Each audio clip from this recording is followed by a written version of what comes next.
Nous voulons le faire approuver le plus rapidement possible. Je sais que mes blessures n'ont pas été mentionnées dans le rapport. Et j'ai eu 30 effets indésirables.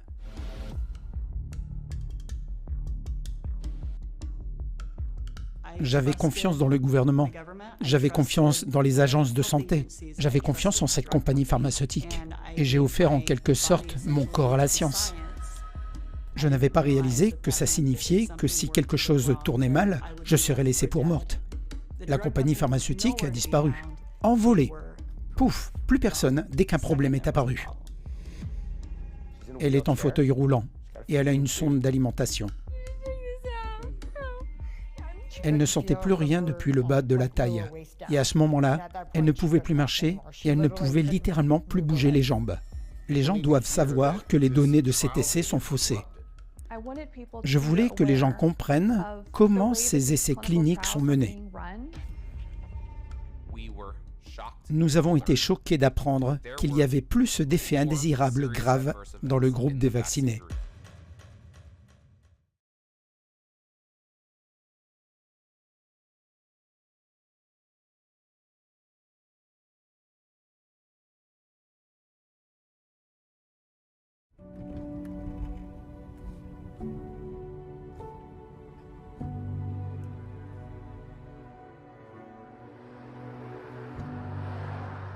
Face à une pandémie mondiale, la course pour développer un vaccin contre le Covid-19 a été la plus rapide de l'histoire. Ces essais vaccinaux ont été salués comme des triomphes scientifiques, promettant espoir et protection. Alors que des milliards de personnes ont cru en ces résultats, des critiques ont soulevé des questions sur la véritable histoire derrière les données des essais et les rapports de problèmes de santé pendant les essais. Ce film explore les expériences de certains participants aux essais, se demandant si quelque chose a été négligé et ce que cela pourrait signifier pour les institutions en qui nous avons accordé notre confiance. Je vais compter jusqu'à 5. Et si tu n'es pas sorti du lit, tu seras privé de sortie.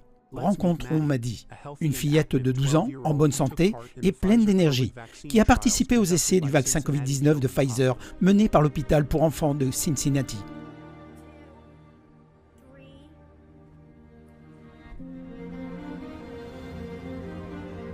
Pfizer a été parmi les premiers à annoncer qu'il élargissait leurs essais de vaccin contre le Covid-19 pour inclure les enfants de 12 ans et plus. Ce qui devait être un processus d'essai vaccinal rapide s'est transformé en défi de santé durable pour Maddie. Nous sommes pro-vaccin et pro-science. C'est pourquoi nous avons accepté que Maddie et ses 2 grands frères participent à l'essai. Avant que Maddie ne reçoive sa dernière dose du vaccin, c'était une fillette de 12 ans en pleine santé qui obtenait d'excellentes notes et avait beaucoup d'amis. Elle avait une vie. Elle était pleine d'énergie. Elle n'était pas comme ça. Même si elle a toujours beaucoup d'amis, après avoir reçu la 2e dose, Maddie a immédiatement ressenti une douleur au niveau de l'injection. Au cours des 24 heures suivantes, elle a développé de fortes douleurs abdominales et thoraciques. Voici comment elle a décrit la douleur thoracique. Je la cite, « J'ai l'impression que l'on m'arrache le cœur par le cou. »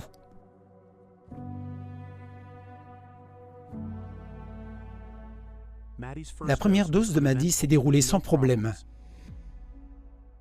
Mais le jour même où Maddie a reçu la 2e dose, elle a commencé à avoir de graves problèmes de santé.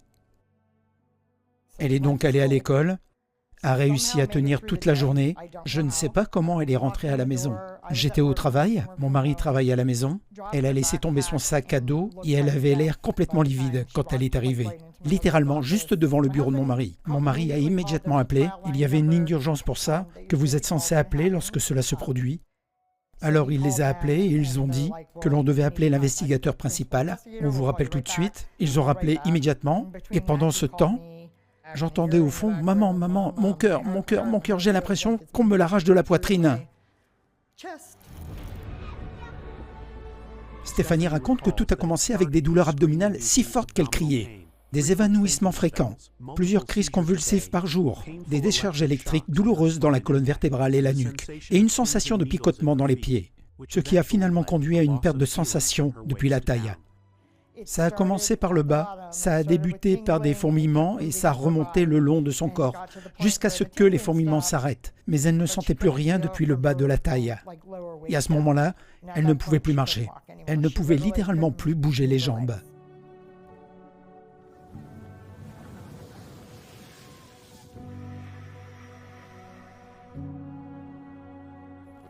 Autrefois une enfant active et en bonne santé, elle se déplace désormais en fauteuil roulant. On lui a posé un tube nasogastrique parce qu'elle était incapable d'avaler. Aujourd'hui, elle ne peut toujours pas marcher. Elle a aussi perdu le contrôle de son cou. Sa tête partait en arrière.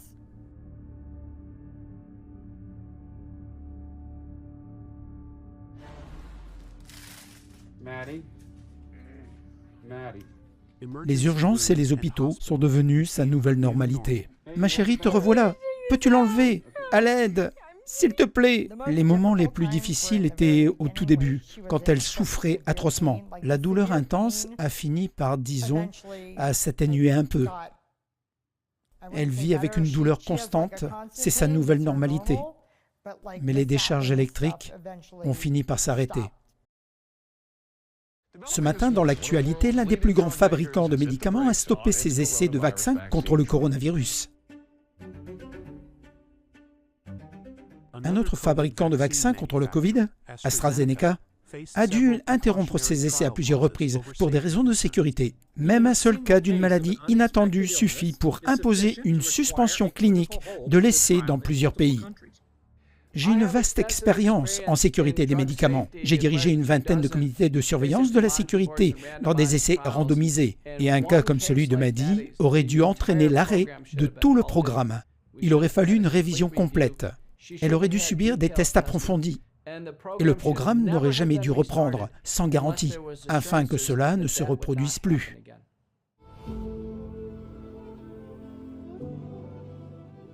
Le cas de Maddie n'a jamais conduit de pause dans l'essai. Les médecins ont fait des tests, mais n'ont trouvé aucun lien avec le vaccin.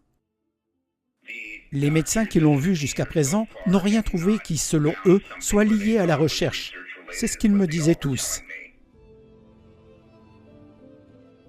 Selon l'équipe de l'essai, Maddie a été diagnostiquée avec un trouble neurologique fonctionnel, TNF, en raison de résultats fluctuants aux tests et examens moteurs.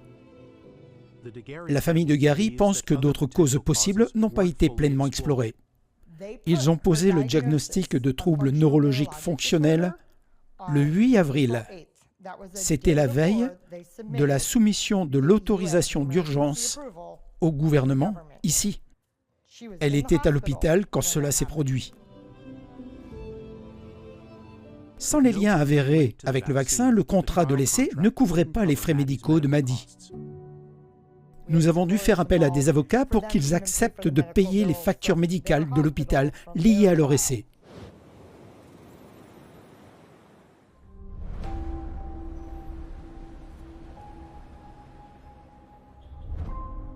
Le cabinet d'Aaron Siri est la plus grande équipe non gouvernementale spécialisée dans les réclamations pour blessures vaccinales.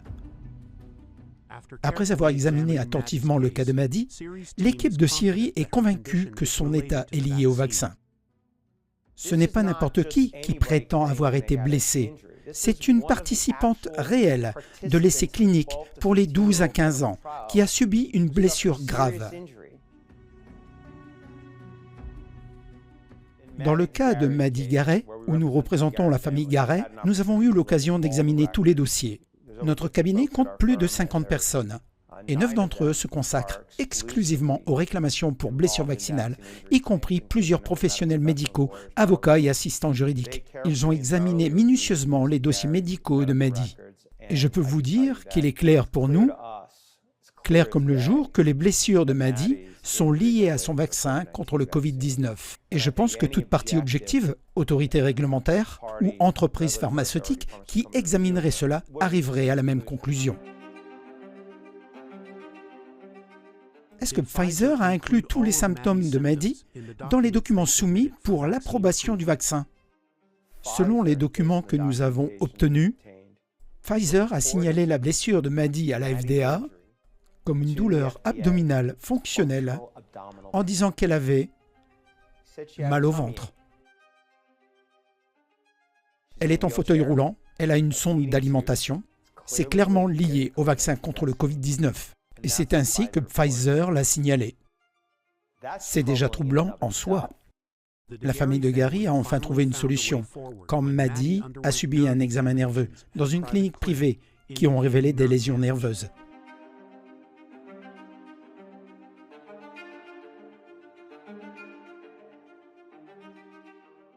Les parents de Maddie ont inlassablement contacté des agences de santé en quête d'aide. Mais après 4 ans, ils se sentent toujours abandonnés. Ils estiment que l'entreprise et les agences de santé n'ont pas fourni de soutien significatif, ni même proposé de solutions aux difficultés persistantes de Maddie. Stephanie connaît d'autres participants aux essais qui ont signalé des problèmes de santé graves. Il y a d'autres histoires similaires, comme celle d'Augusto dans les essais de Pfizer.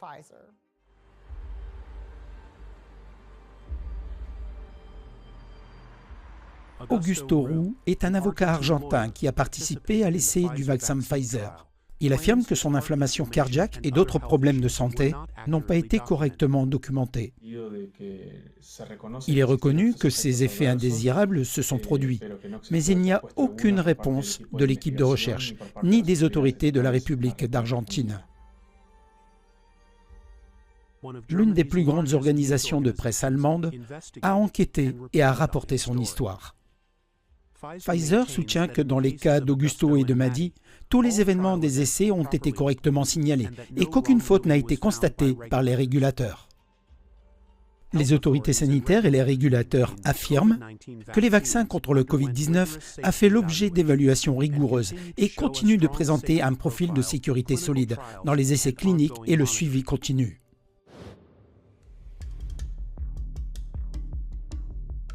Ces participants aux essais vaccinaux se demandent pourquoi leurs problèmes de santé post-vaccination n'ont jamais été publiquement reconnus. Dans le rapport d'étude des essais vaccinaux, les cas d'effets indésirables graves sont signalés. Ces participants disent que les leurs ne l'ont pas été. Je sais que mes blessures n'ont pas été mentionnées dans le rapport. Et j'ai eu 30 effets indésirables.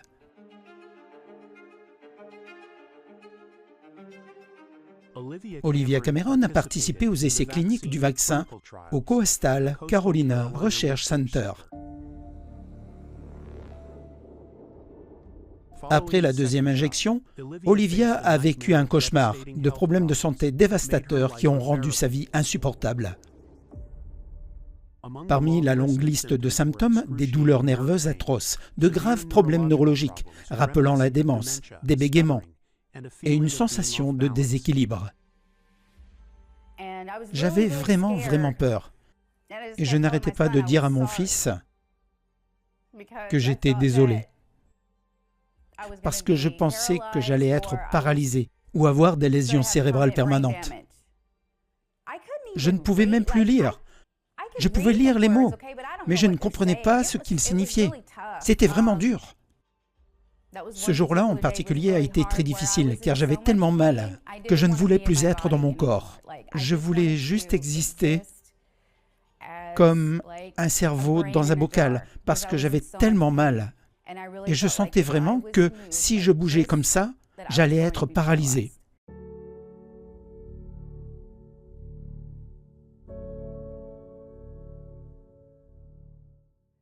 Il y avait tellement d'inflammation due à l'injection que mes muscles se sont complètement contractés.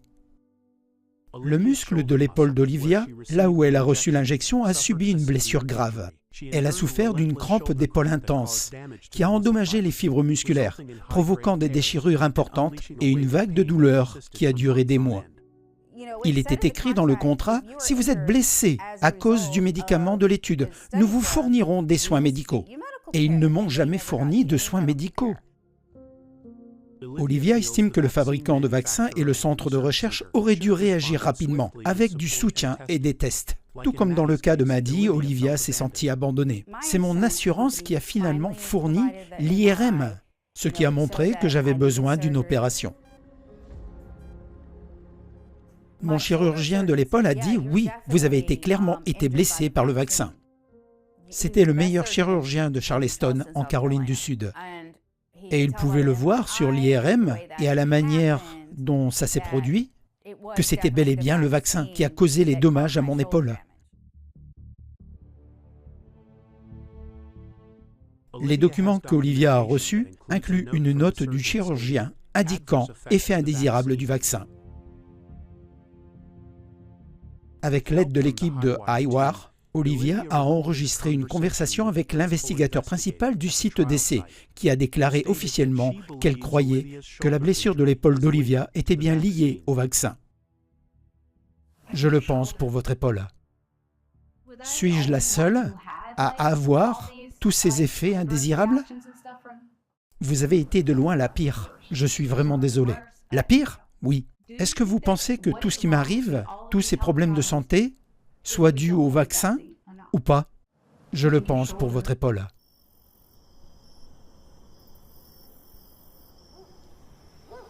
Olivia est une ancienne patiente atteinte d'un cancer, mais après avoir reçu le vaccin, ses ganglions lymphatiques dans le bras où elle a été vaccinée ont énormément gonflé.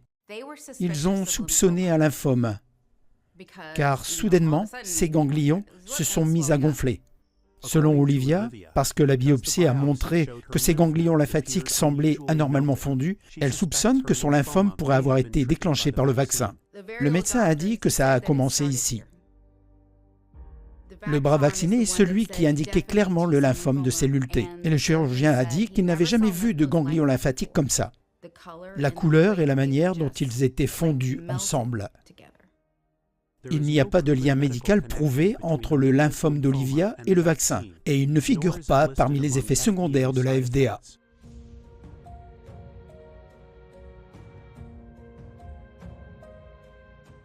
Je ne peux plus travailler.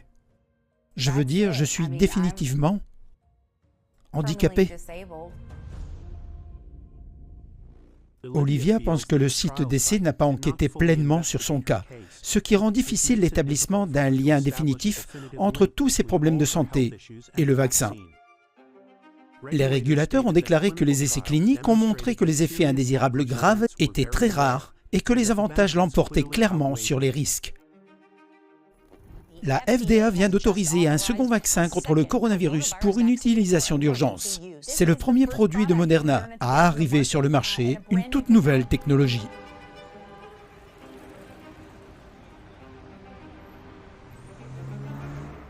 Bien que les régulateurs n'aient pas suggéré de malversation, les participants aux essais soupçonnent que leur histoire aurait pu compromettre l'approbation du vaccin.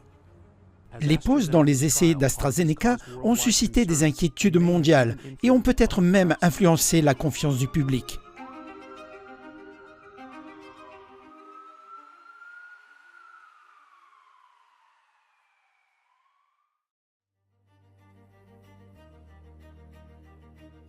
L'événement le plus attendu de la pandémie fut l'approbation des premiers vaccins contre le Covid. Sur la base de ces essais, les vaccins ont été qualifiés d'exceptionnellement sûrs et efficaces. C'est l'un des vaccins les plus étudiés de l'histoire. Dans les essais cliniques, les effets secondaires étaient généralement légers et duraient 1 ou 2 jours. Les preuves montrent de manière convaincante que les avantages sont supérieurs aux risques. Le marché des vaccins contre le Covid a explosé au-delà de la barre des 100 milliards de dollars, en faisant l'un des produits pharmaceutiques les plus lucratifs de l'histoire. La course au développement d'un vaccin n'était pas seulement une quête noble pour sauver le monde.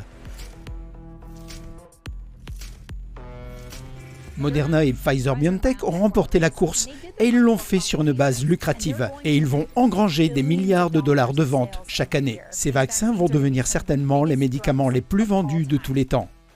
Pfizer-BioNTech, Moderna et AstraZeneca ont été les premiers à sortir un vaccin contre le Covid. Et ils ont obtenu les plus gros contrats. 100 millions de doses. Nous avons acheté plus de vaccins. 200 millions de doses supplémentaires du vaccin Pfizer. Plus de doses potentielles par Canadien que partout ailleurs. Pour chaque adulte du pays. Nous attendons une livraison encore plus importante de Pfizer. Le cours de l'action Moderna a été multiplié par près de 20, tandis que l'entreprise à l'origine du vaccin Pfizer-BioNTech a vu son action multipliée par plus de 10. Certains actionnaires de ces entreprises ont fait fortune. Alors que le PDG d'AstraZeneca a été anobli, le PDG de l'entreprise AstraZeneca a été honoré d'un titre de chevalier.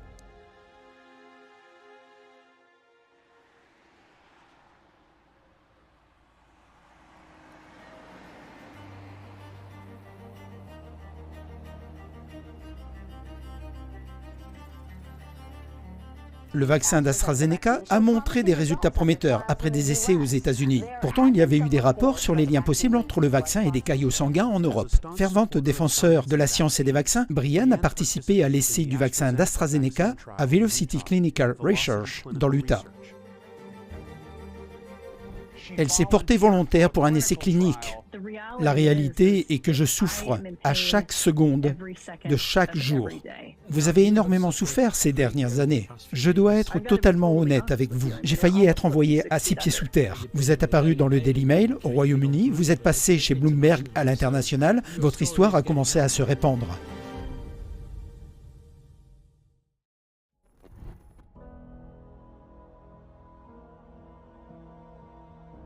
Avant de participer à l'essai vaccinal, Brianne Dressen menait une vie active en tant que passionnée de plein air. Elle travaillait comme enseignante en maternelle et son mari était biochimiste, et ils ont 2 enfants.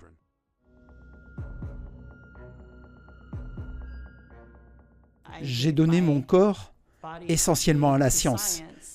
Je n'avais pas réalisé que cela signifiait qu'en cas de problème, je serais laissée pour morte. Je ne savais pas que personne ne serait tenu responsable en cas de problème. Pendant plus de 4 ans, Brianne a enduré une longue liste de problèmes de santé atroces. Imaginez une vie où vous êtes piégé dans un état de douleur atroce et une sensation cauchemardesque d'être constamment électrocuté. Vivre comme ça a été un véritable cauchemar. J'espère que les gens comprendront à quel point c'est horrible et que je souhaite vraiment que personne n'ait jamais à vivre cette expérience. Franchement, je ne le souhaiterais même pas à mon pire ennemi. Les problèmes de santé de Brianne ont commencé juste 1 heure après avoir reçu le vaccin AstraZeneca et sa situation s'est dégradée chaque jour un peu plus. Au bout de 2 semaines et demie, j'ai été hospitalisé pour la 4e fois et mes jambes ne répondaient plus. J'étais devenue incontinente. Je me souviens d'avoir pleuré parce que je n'arrivais plus à bouger mes jambes. Et je savais qu'il se passait quelque chose de terriblement grave. J'étais reclus dans ma chambre 24 heures sur 24 car la lumière était juste insupportable. Et le moindre bruit était insupportable. Même le son de l'eau qui coulait était trop douloureux à mes oreilles. Mon fils venait dans ma chambre pour essayer de me réconforter. Il avait 8 ans à l'époque. Et même le contact de sa petite main me donnait l'impression d'être piqué par des cactus. Comme si, vous savez, on me transperçait avec des cactus. C'était une sensation brûlante et piquante. Et je me souviens de l'avoir juste repoussé et de lui demander de partir. Et je serai toujours hanté par son petit visage, qui ne comprenait pas pourquoi il ne pouvait pas rester avec sa maman. J'avais l'impression d'être électrocuté en permanence, 24 heures sur 24. Il n'y avait aucun répit, aucun moment de pause. Je me souviens de me réveiller chaque matin, accueilli par cette horrible décharge électrique. Et ça continuait tout le temps. Et ne pas oublier de respirer. Alors je me réveillais et je me disais simplement, « Ok, respire. On va respirer pendant 2 minutes. » Ok, les 2 minutes passaient et je réalisais que c'était toujours un cauchemar. Alors je me disais, ok, encore 2 minutes.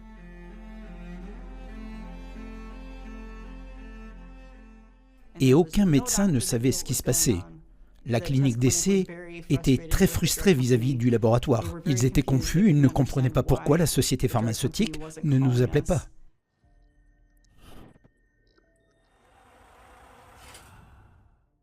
Je pensais participer à une véritable expérience scientifique. Je pensais que si quelque chose tournait mal, ils recueilleraient les données sur les effets indésirables et que ces informations seraient utilisées pour le public et les scientifiques afin d'apprendre à traiter les problèmes et à voir s'il existe un moyen d'éviter que ces problèmes ne se reproduisent. Rien de tout ça n'a eu lieu. Le but même de la science est de collecter les données, qu'elles soient favorables ou non. Il ne s'agit pas seulement de collecter des données avantageuses. Si vous ne collectez que des données avantageuses, alors ce n'est pas de la vraie science. Tout comme pour Maddie et Olivia, le cas de Brian n'est pas spécifiquement identifié ou examiné dans le rapport de l'étude. Alors que j'étais cloué à l'hôpital, la compagnie pharmaceutique m'a appelé et ils m'ont dit « Vous avez eu une réaction indésirable au vaccin? Nous vous conseillons de ne pas recevoir la deuxième dose. » Dans le rapport de l'essai clinique présenté au public, il est spécifiquement indiqué que les patients ont choisi de ne pas recevoir la deuxième dose, ce qui est totalement faux dans mon cas. Ils m'ont dit de ne pas la prendre. Mais c'est une échappatoire pratique. Si vous ne terminez pas la série, alors ils n'ont pas à suivre les patients. Nous ne sommes que des décrocheurs.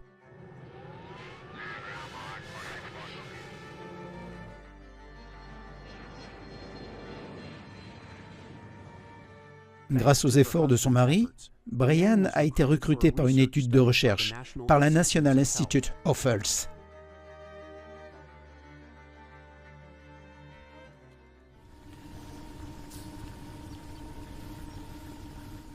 Ils m'ont fait venir au NIH en juin 2021.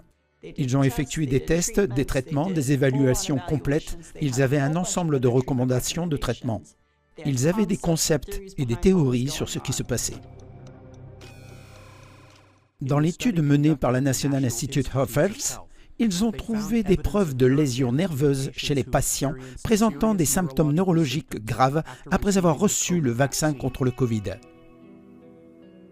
Ils ont examiné 23 patients pour déterminer si leurs symptômes neurologiques étaient liés à des lésions nerveuses liées au vaccin, en utilisant des tests comme des examens nerveux, des biopsies cutanées ou des évaluations neurologiques.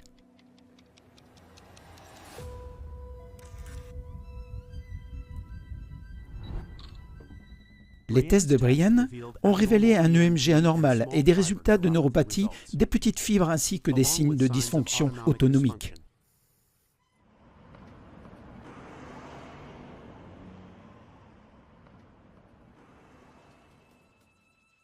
Les médecins du NIH l'ont diagnostiqué avec une neuropathie post-vaccinale et un POTS sévère, une condition provoquant une dysrégulation cardiaque.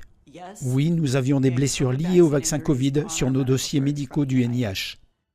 Plus tard, Brian a reçu un diagnostic encore plus précis, indiquant une PIDC et une neuropathie des petites fibres.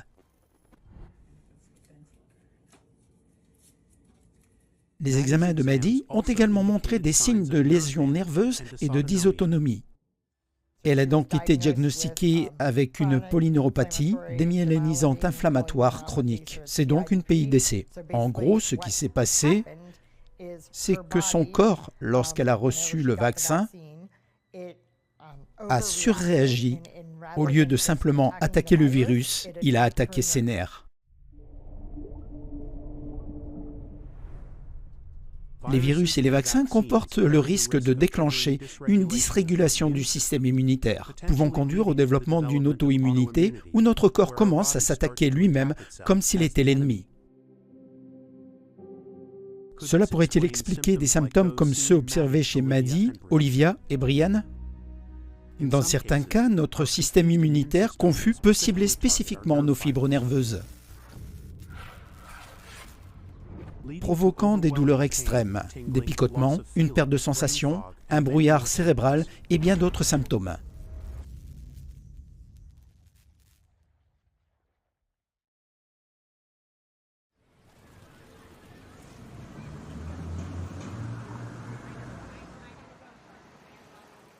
Nous avons appris que le principal régulateur des vaccins de la FDA, le Dr Peter Marks, a été contraint de démissionner. Sa division était en charge de la régulation des vaccins pour l'ensemble de la FDA.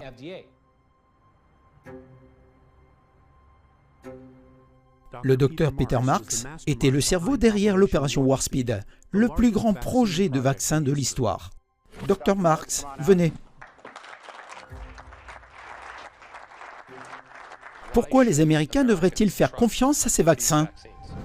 Le docteur Peter Marks, récemment démis de ses fonctions, était l'une des figures les plus influentes dans la supervision de la sécurité des vaccins à la Food and Drug Administration.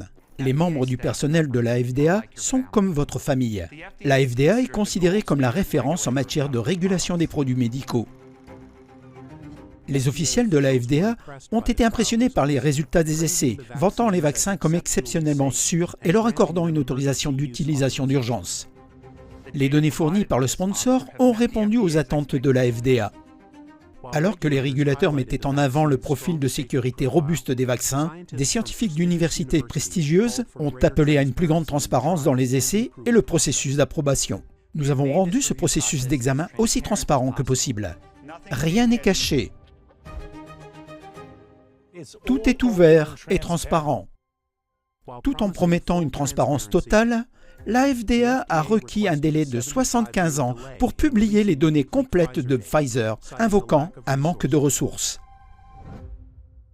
Un juge au Texas a statué que la FDA ne pouvait pas prendre 75 ans pour publier les données sur les vaccins contre le Covid-19.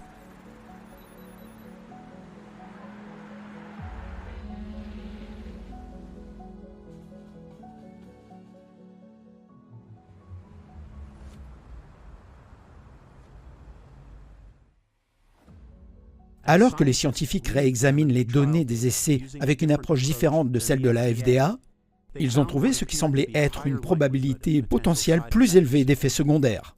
Je suis le Dr Joseph Freeman. Je suis médecin urgentiste et scientifique clinicien, spécialisé dans l'analyse des bénéfices et des risques. Presque toutes les interventions médicales causent également des dommages. Alors, ce que nous faisons généralement, c'est de comparer les choses côte à côte. Les bénéfices l'emportent-ils sur les risques ou les risques l'emportent-ils sur les bénéfices? Joseph Freeman et ses collègues ont effectué une réanalyse des essais des vaccins contre le Covid, découvrant ce qui semble être des signaux de risque associés aux vaccins à ARNM. Dans notre réanalyse de l'essai clinique initial, nous avons été choqués d'apprendre que dans l'essai de Pfizer, il y avait plus d'effets indésirables graves dans le groupe vacciné. Il y en avait 36% de plus, ce qui correspond à un effet indésirable grave supplémentaire pour chaque 555 personnes. Et nous avons constaté que les vaccins dans les essais cliniques semblaient être au moins 2 à 4 fois plus susceptibles de causer un effet indésirable grave que d'empêcher une hospitalisation.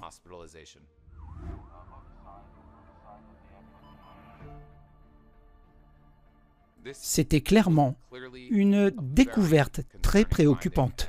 Et nous l'avons signalé, nous l'avons publié, et nous avons réussi à le faire dans une étude revue par des pairs qui a été largement citée.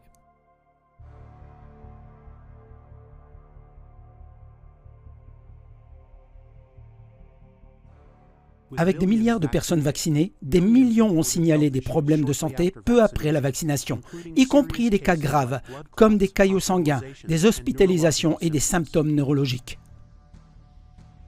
De nombreuses personnes affectées se sentent désespérées, car les régulateurs ont estimé que presque tous les cas sont fortuits et n'ont pas été causés par les vaccins.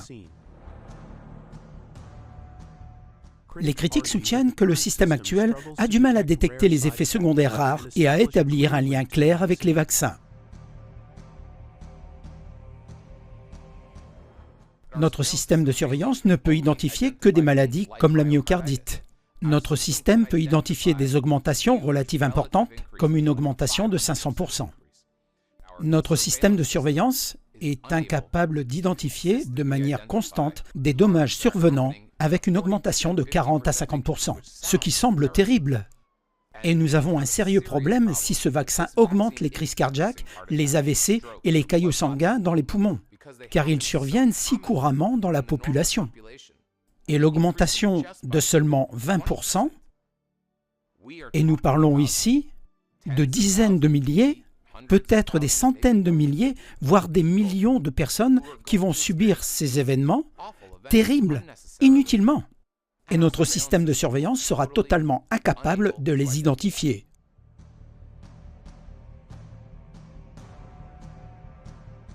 Des études à grande échelle ont identifié des signaux de risque nécessitant une investigation plus approfondie.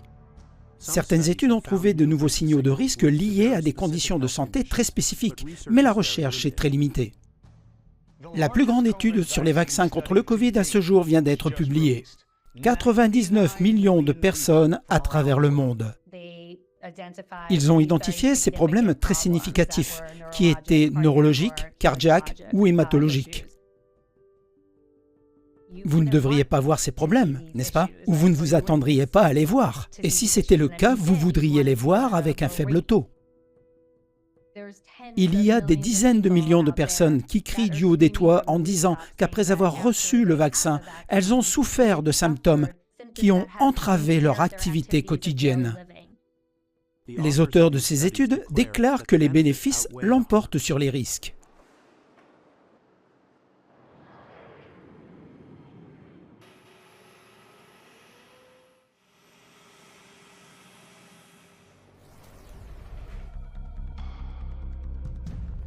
Nous devrions vacciner autant de personnes que possible.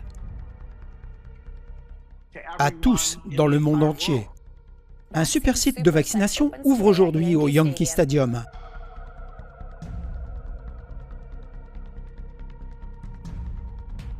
Avec plus de 70% de la population mondiale vaccinée, tous les effets secondaires rares potentiels peuvent s'accumuler lorsque l'on vaccine des milliards de personnes. Ainsi, un effet secondaire spécifique pourrait entraîner des milliers de cas réels à l'échelle mondiale, sans attirer beaucoup d'attention.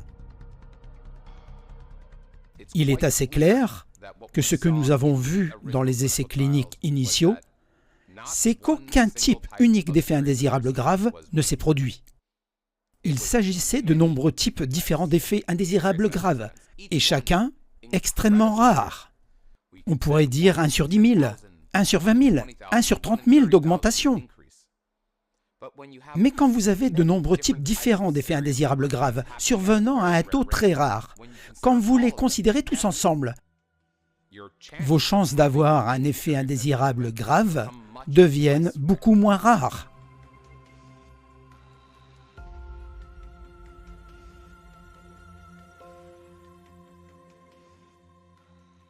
Ces effets secondaires rares pourraient passer inaperçus, car les médecins à travers le monde ne croient pas les patients.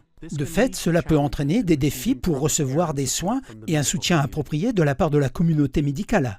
Ainsi, les expériences des personnes blessées par le vaccin contre le Covid présentent beaucoup de similitudes, n'est-ce pas? Tout le monde va chez le médecin, tout le monde a été ignoré. L'hésitation des agences gouvernementales à reconnaître cela est également quelque chose de similaire à travers le monde.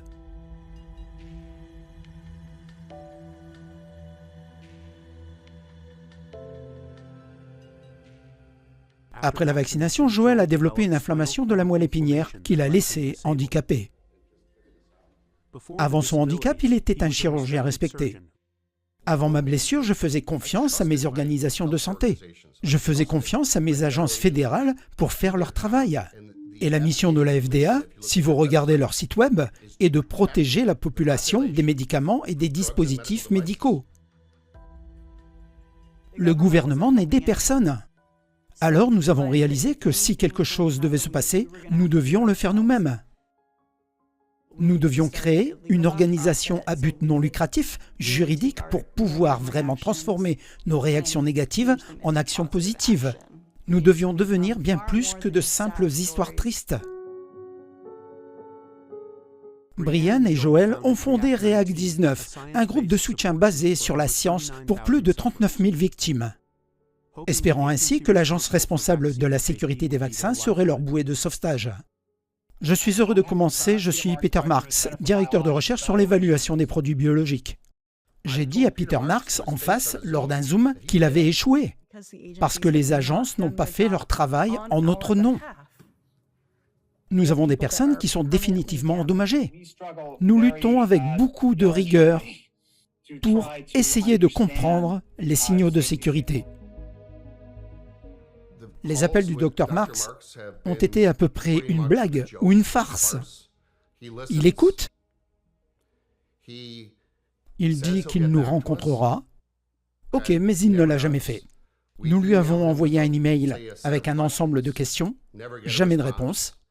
C'est tout simplement faux. Ils sont censés être proactifs, ceux qui veillent et nous protègent. C'est 30 000 personnes gravement blessées dans ce seul groupe aux États-Unis. Et il y a d'innombrables personnes dans le monde dans la même situation.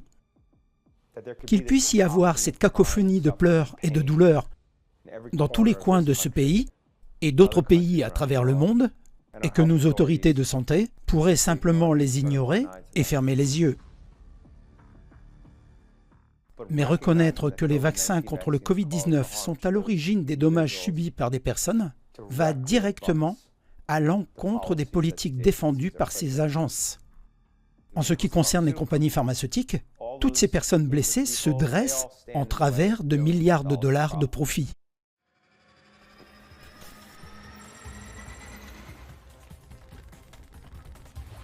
Les défenseurs de la sécurité des médicaments ont longtemps exprimé leur préoccupation quant au fait que l'industrie pharmaceutique exerce trop de pouvoir sur l'évaluation de la sécurité des médicaments par la FDA. Ces craintes ont été renouvelées lorsque le directeur de la FDA, Stephen Hahn, a approuvé les vaccins contre le Covid et qu'il est ensuite allé travailler pour une entreprise qui a aidé à lancer le fabricant de vaccins Moderna. Pfizer, quant à lui, a engagé un ancien directeur de la FDA comme nouveau directeur médical.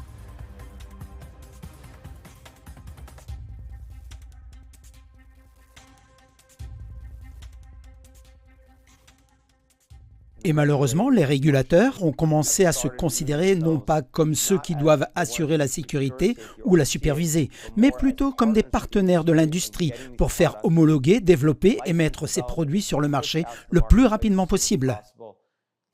Pour voir cela en action, il suffit de regarder récemment la page d'accueil de la FDA. Ce que vous allez voir, c'est pratiquement une publicité pour le vaccin bivalent contre le Covid-19. Le chef de la division des vaccins, division des produits biologiques, le Dr Peter Marks, a littéralement publié des vidéos promouvant ce vaccin auprès du public, disant que tout le monde devrait se faire vacciner. Les vaccins sont sûrs et les effets secondaires graves sont rares. Considérez sérieusement de vous faire vacciner si vous êtes éligible. Recevoir un booster du vaccin bivalent est crucial. La FDA est là pour homologuer les vaccins, examiner les données et s'assurer qu'il est sûr et efficace. Elle n'a aucun rôle à jouer dans la promotion du vaccin. Ce n'est pas son travail. Mais elle s'est égarée. Elle est tellement loin de son rôle réglementaire.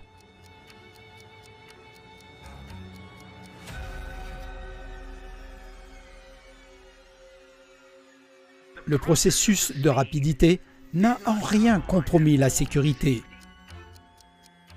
Alors que les vaccins contre le Covid-19 ont été accélérés à une vitesse sans précédent, les inspections des sites d'essai par la FDA sont devenues plus cruciales que jamais. Au lieu de renforcer les inspections sur les sites d'essai, l'agence n'a visité que 9 des 153 sites de Pfizer et 10 des 99 sites de Moderna. Ainsi, pour une autorisation d'utilisation d'urgence, nous ne sommes pas tenus de faire le type d'inspection de site que nous ferions pour une demande de licence de produits biologiques et un vaccin entièrement approuvé. Un essai clinique n'est pas mené par la FDA ou par une agence ou un département indépendant. Il est mené par la compagnie pharmaceutique qui cherche l'approbation. Pfizer conduit son propre essai clinique. Il engage et il paye les investigateurs principaux et autres.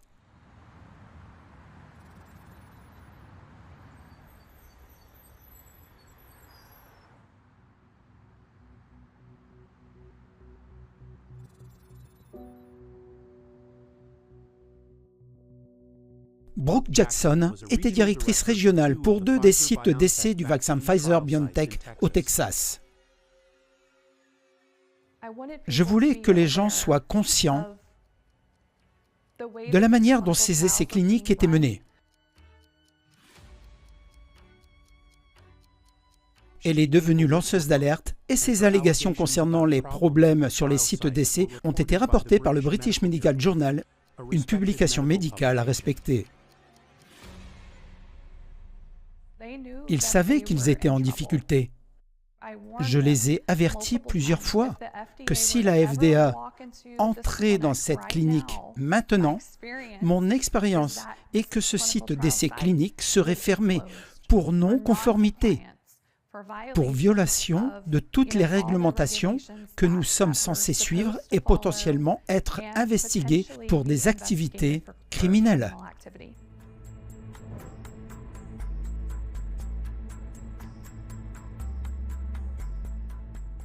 Nous avions tellement d'effets indésirables à signaler que nous ne pouvions tout simplement pas répondre à tous.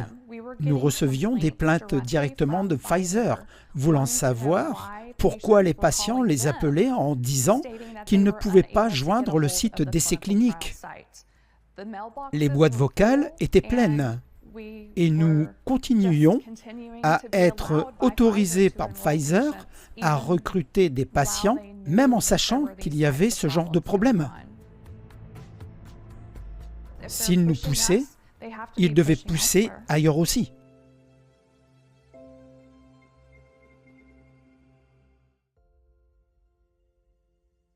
Tout ce que j'ai vu, la fabrication de données, la falsification de données, la négligence dans la manière dont ils pratiquaient la médecine et dans les essais cliniques, pour qu'un sponsor permette que cela continue afin de pouvoir mettre un produit sur le marché en premier, était une expérience tellement révélatrice. Brooke Jackson a senti que les problèmes étaient ignorés par ses superviseurs.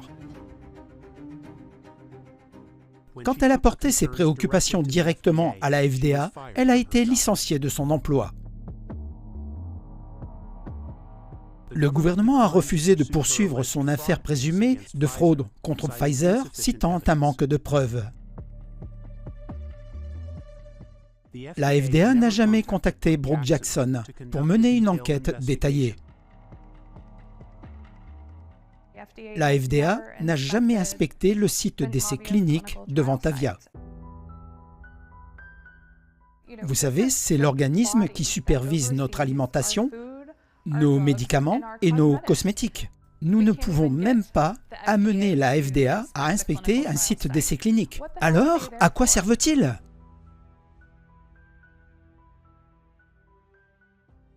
S'il vous plaît, merci docteur. Merci Monsieur le Président.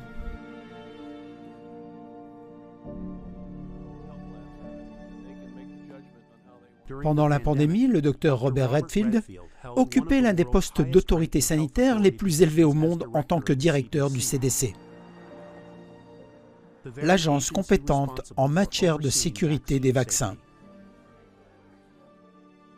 L'ancien directeur du CDC a été un fervent défenseur de la vaccination contre le Covid-19. Mais il reconnaît également que les blessures vaccinales ont été systématiquement minimisées et sous-déclarées. Il n'y a pas eu une transparence appropriée dès le départ concernant les effets secondaires potentiels des vaccins. Certaines décisions inappropriées ont tenté de minimiser les effets secondaires parce qu'ils pensaient que cela rendrait le public moins enclin à se faire vacciner. Je pense que l'une des plus grandes erreurs a été de rendre ces vaccins obligatoires. Ils n'auraient jamais dû l'être. Cela aurait dû être un choix personnel. Ils ne préviennent pas l'infection et ils ont des effets secondaires. Nous avons mis en place de très bons systèmes de surveillance et de sécurité qui nous permettent d'examiner les événements liés à la sécurité et si nous constatons quelque chose. La FDA et le CDC sont tous deux responsables de la surveillance et de la sécurité des vaccins. Après le déploiement du vaccin contre le Covid-19, ils ont observé en temps réel que leur système de surveillance était submergé par un flot de rapports d'effets secondaires.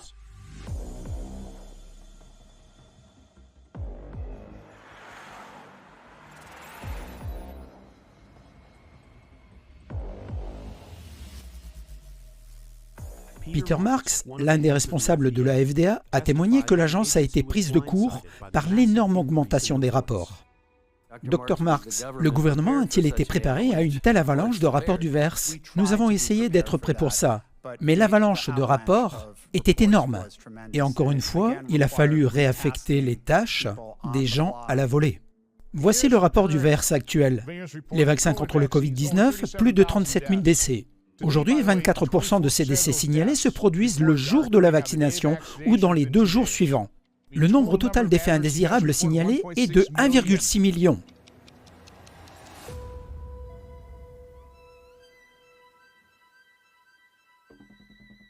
Bien que les rapports publics du VERS ne soient pas vérifiés, la FDA n'établit aucun lien entre le vaccin et un seul des dizaines de milliers de décès signalés.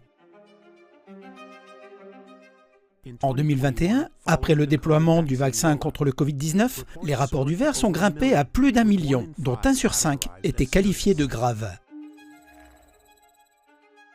Malgré le grand nombre de rapports, les régulateurs et les entreprises déclarent qu'ils ont examiné les données et n'ont trouvé aucun problème de sécurité grave.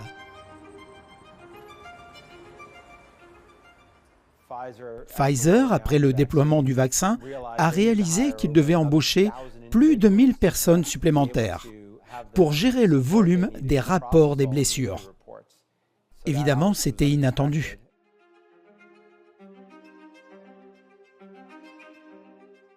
Le British Medical Journal a enquêté pour savoir si le système de surveillance de la sécurité du VERS était défaillant. Submergée par les rapports, l'équipe du VERS a elle-même compris si ces vaccins nuisaient gravement au public. Selon l'enquête du BMJ, les examinateurs du VERS n'ont pas suivi tous les rapports d'effets secondaires graves. Si vous voulez une base de données véritablement objective, vous devez assurer un suivi et vous devez vérifier les blessures. Malgré le signalement de ces graves problèmes de santé, Joel n'a jamais été contacté par les examinateurs cliniques du VERS et par voie de conséquence, il est absent des statistiques sur les effets indésirables. Depuis ma blessure, combien de personnes m'ont appelé pour savoir comment j'allais? 0. Si vous regardez le VERS, je suis répertorié comme non grave. Je suis handicapé. J'ai une lésion de la moelle épinière. J'ai une dysautonomie. J'ai été répertorié comme non grave parce que je n'ai pas été hospitalisé et je ne suis pas mort.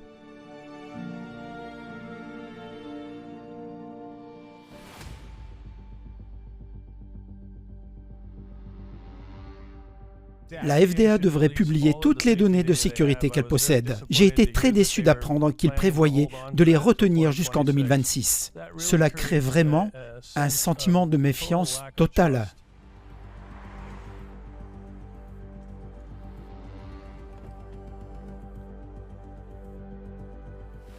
Les agences de santé ont été lentes à publier des informations cruciales sur la sécurité des vaccins, même en menant des batailles juridiques, ce qui rend difficile pour les scientifiques d'évaluer les risques potentiels de ces vaccins.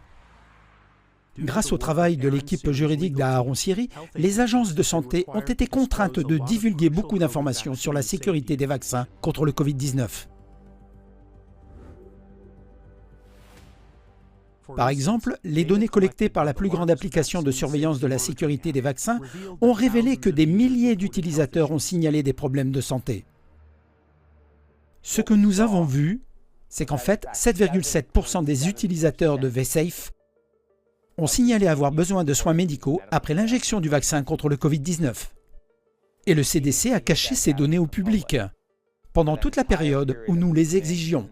En fait, à ce jour, la seule façon de connaître ce chiffre est de consulter les données brutes ou d'aller sur le site web d'ICANN, qui a créé un tableau de bord VSafe permettant d'analyser et de voir les données en action. L'application VSafe comprend un champ libre où les utilisateurs peuvent décrire les problèmes de santé qu'ils rencontrent après la vaccination. Certains des témoignages décrivent des visites à l'hôpital et des problèmes cardiaques. Vous pouvez visiter le site d'ICANN pour explorer tous les rapports. Et en cherchant avec des mots-clés, vous trouverez des milliers de rapports mentionnant un rythme cardiaque irrégulier, des douleurs thoraciques, des problèmes neurologiques et plus encore.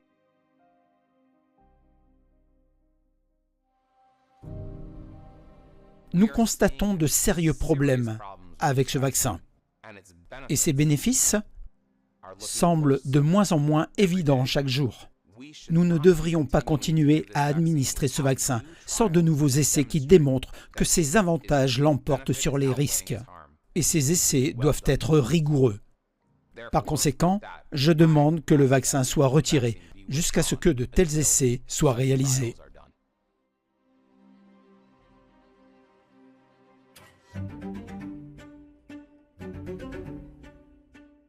nous pouvons atteindre l'immunité collective assez rapidement. Il est largement reconnu que les vaccins contre le Covid-19 ne stoppent pas la propagation du virus. Malheureusement, cette protection contre l'infection, qui est liée à la transmissibilité, s'est estompée assez rapidement en quelques mois. En raison de cette protection réduite contre la transmission, de nombreux pays recommandent maintenant le booster, uniquement pour les groupes à risque, et non pour la population en général. Les pays d'Europe occidentale, l'Australie, l'Organisation mondiale de la santé, les pays scandinaves, tous ciblent les groupes à haut risque. Récemment, le CDC a recommandé des rappels pour tout le monde, y compris les nourrissons. Cette directive s'est maintenant recentrée sur les personnes de 65 ans et plus, et celles avec certaines comorbidités. Dans le monde, nous avons vacciné des millions et des millions d'enfants en parfaite santé. Et encore une fois, ce groupe de personnes, les jeunes, les enfants et même les étudiants universitaires n'ont pas besoin de ces vaccins.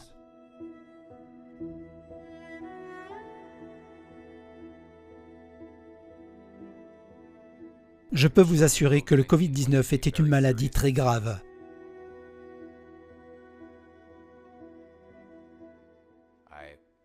J'ai travaillé dans les urgences pendant toute la vague du Covid-19, à partir de 2020, et j'ai vu beaucoup de gens mourir de cette maladie. Parmi les personnes que j'ai vues qui étaient gravement malades,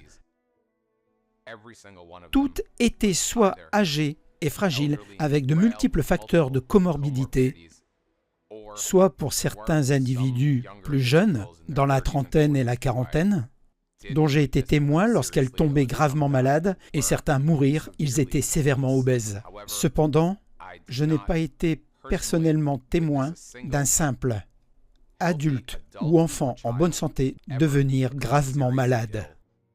Et j'ai parlé à de nombreux autres médecins urgentistes et infirmiers urgentistes qui sont mes amis, et je n'ai pas trouvé un seul qui ait observé une telle situation d'un jeune adulte ou d'un enfant en bonne santé devenir gravement malade à cause du Covid-19. Les observations de Joseph sont étayées par l'une des plus grandes études montrant que le risque réel de décès par le Covid-19 est très faible pour les individus en bonne santé, ce qui soulève des questions sur la vaccination de masse. On pourrait penser que le taux de mortalité était proche de 2%. Il était en fait de 0,5% pour les 60 à 69 ans. Et le risque pour les moins de 19 ans, il était incroyablement bas, seulement 0,0003%. Maintenant, pour ce groupe de personnes avec un risque si faible d'hospitalisation grave, il est incroyablement dangereux de ne pas avoir des données de sécurité parfaites. Cela signifie qu'un très faible taux de préjudice, même un taux encore inconnu, pourrait facilement surpasser les bénéfices. Des millions d'enfants vont recevoir une injection contre le Covid-19. Nous voulons vacciner les enfants. Il est probable qu'il y ait un lien entre ces deux vaccins et un risque accru d'une infection cardiaque rare chez les jeunes. Nous avons eu des rapports de cette myocardite rare mais bénigne. Inflammation cardiaque. Bien que les études observent que la myocardite post-vaccinale est très rare et que la plupart des cas se résolvent sans complications connues, certaines recherches soulèvent des inquiétudes quant au potentiel de cicatrices cardiaques et au risque à long terme. Et c'est très léger. Seulement 2% environ ont requis une intervention médicale significative. Une étude israélienne a révélé que la myocardite survenait chez environ un homme jeune sur 6600 après la vaccination. Une étude scandinave à grande échelle a signalé un taux d'inflammation cardiaque post-vaccinale d'un cas sur 5400.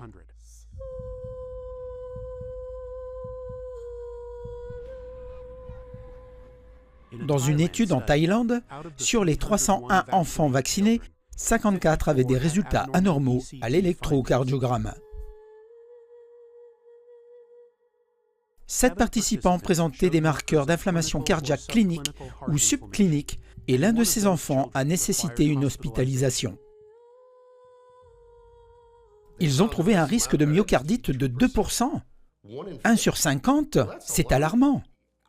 Est-ce que ces discussions ont lieu dans le cabinet du médecin quand quelqu'un emmène son enfant? Ces enfants ont présenté des niveaux élevés de quelque chose appelé troponine dans leur sang. Ils ne ressentaient rien nécessairement. Mais les dommages cardiaques, même s'ils ne les ressentaient pas ce jour-là, pourraient dans les 20 à 30 prochaines années, ou même dans un an, pourraient conduire à une mort cardiaque subite. Dans 30 à 40 ans, en vieillissant, cela pourrait entraîner une insuffisance cardiaque plus précoce que prévu. Il y a des risques considérables à ne pas faire vacciner votre enfant.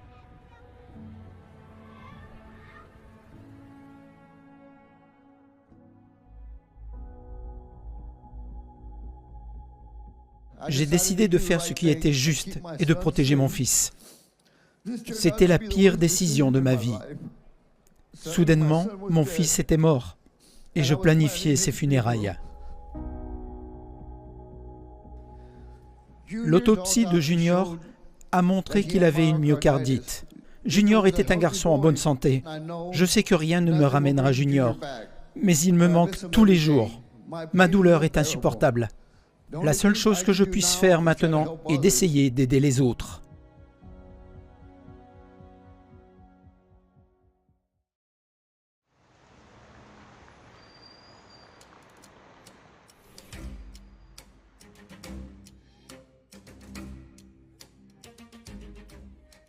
Eh bien, les compagnies pharmaceutiques sont bien protégées. Nous ne pouvons pas les poursuivre. Le programme gouvernemental d'indemnisation des blessures vaccinales contre le Covid a un taux de paiement extrêmement faible. Laissez-moi vous expliquer. Si je venais vous voir et disais « Hey, j'ai une idée de business. Voici l'idée. On va fabriquer ce produit, quelque chose qu'on injecte aux gens. Waouh, ok. Mais qu'en est-il des problèmes de sécurité? Ne vous inquiétez pas. On ne peut pas être poursuivi pour les blessures causées. D'accord, mais qui prendrait ce produit? Ne t'inquiète pas. Le gouvernement va le rendre obligatoire. Waouh, un marché garanti. Oui, ils le rendront obligatoire. Et pourquoi ferait-il ça? Ne vous inquiétez pas, ils le feront. Ok, mais il n'y aura pas de problème de relations publiques? Ne t'inquiète pas. Des milliards d'argent public serviront à répéter le mantra sûr et efficace encore et encore, en promouvant votre produit par des voies de confiance. La sécurité n'est pas un problème, il n'y a aucun doute, c'est sûr. Ils sont sûrs et très efficaces. Ce sont des vaccins sûrs et efficaces. Ils sont sûrs, extrêmement sûrs. C'est sûr, c'est la bonne chose à faire. C'est bon pour vous. Nous avons un profil de sécurité extraordinaire, probablement du jamais vu avec un autre vaccin dans l'histoire. Pour tous, dans le monde entier, tous les Canadiens doivent être vaccinés, autant que possible et aussi vite que possible. Nous pouvons atteindre l'immunité collective rapidement. Atteindre l'immunité collective. Comment est-ce possible? Vous avez un produit où vous ne pouvez pas être poursuivi pour les dommages, vous avez un marché garanti, ils font la promotion du produit pour vous. Ça semble irréel, alors que ça devrait être irréel. Ça ne devrait pas exister. Mais les seuls produits qui existent comme ça, ce sont les vaccins.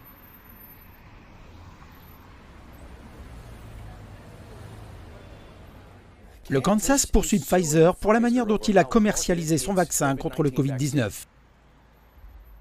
5 États, dont le Kansas et le Texas, ont intenté des poursuites en affirmant que Pfizer a fait de fausses promesses sur la protection du vaccin et n'a pas pleinement divulgué les risques potentiels. Le procureur général du Kansas poursuit Pfizer pour ce qu'il qualifie de déclaration trompeuse de l'entreprise sur son vaccin contre le Covid-19. Chris Kobach accuse la compagnie pharmaceutique de mentir en qualifiant ces vaccins de sûrs et efficaces. Ce procès concerne simplement le fait de dissimuler, de tromper et de duper le public. Mais même les États pourraient ne pas pouvoir poursuivre les entreprises de vaccins, car elles bénéficient d'une large immunité sous la loi PREPACT, qui les protège de presque toutes les poursuites.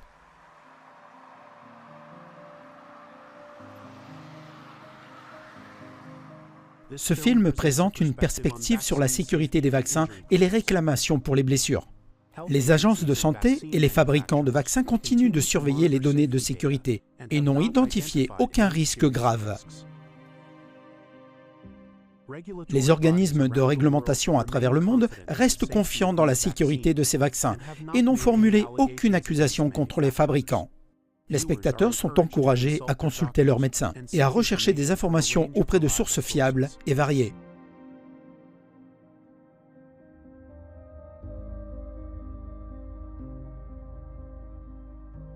Les patients post-vaccination et les personnes souffrant de Covid long partagent un sort tragique, tous deux confrontés à la négligence et à l'impuissance. Des millions de personnes sont touchées par le Covid long. Il y a des moments où mes muscles et mes articulations me font tellement mal. La solution pour aider les personnes atteintes est davantage de recherche en personne avec des personnes affectées, comme l'étude à laquelle Brian a participé.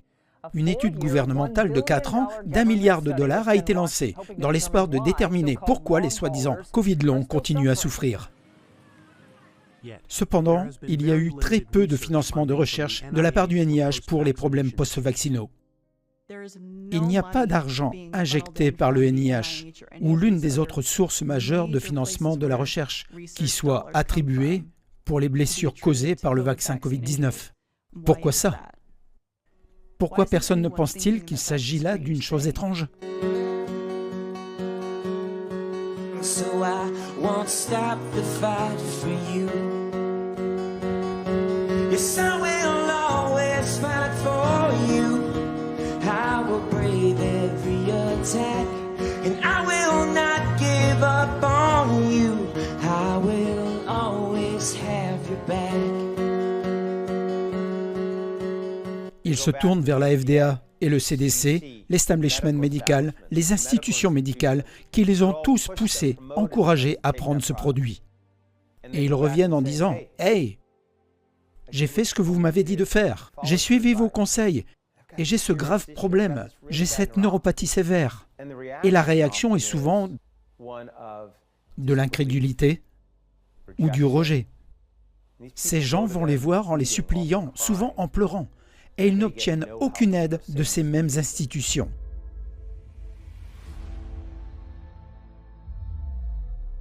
S'il y a un problème, vous êtes seul. Le gouvernement ne vous aidera pas. Les compagnies pharmaceutiques ne vous aideront pas. Vos médecins n'auront aucune idée de quoi faire avec vous. Le groupe de soutien aux blessés du vaccin contre le Covid-19, REACT-19, a aidé de nombreuses personnes à naviguer dans le système de santé. Nous avons pu trouver un médecin grâce à REACT-19. Et c'est ainsi que Maddie a pu consulter un médecin qui a effectué les bons tests et lui a donné le bon diagnostic. Elle a pu recevoir les traitements appropriés. REACT-19 fournit également un soutien financier pour couvrir les frais médicaux des personnes blessées, qui sont souvent ruinées à cause de leur état de santé. Nous rencontrons des gens qui sont financièrement dévastés tout le temps. C'est pourquoi l'un des 3 piliers de notre organisation est notre fonds de soins, qui accorde des subventions allant jusqu'à 10 000 $ pour les frais médicaux non couverts. Mais je ne peux pas vous dire combien de fois mon cœur s'est brisé. Je lis chaque demande qui arrive pour notre fonds de soins. Nous examinons leurs finances et généralement c'est la retraite. Et la retraite est à 0. Les économies, à 0. Nous avons des gens qui vivent dans leur voiture, qui ne pouvaient pas payer leur loyer, ni leur hypothèque. REACT-19 dépend des dons afin de fournir un soutien aux personnes blessées, travailler à des solutions et faire face à des batailles juridiques coûteuses.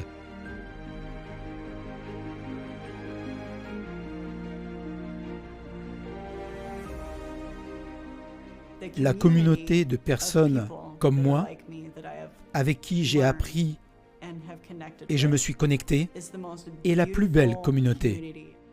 J'ai une nouvelle famille maintenant, c'est ma famille de blessés.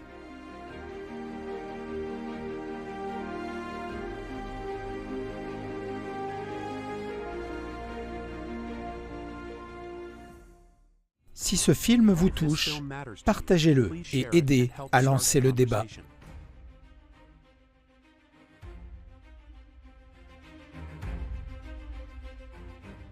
Pour des conseils officiels, visitez le site web de votre agence de réglementation et consultez votre professionnel de santé.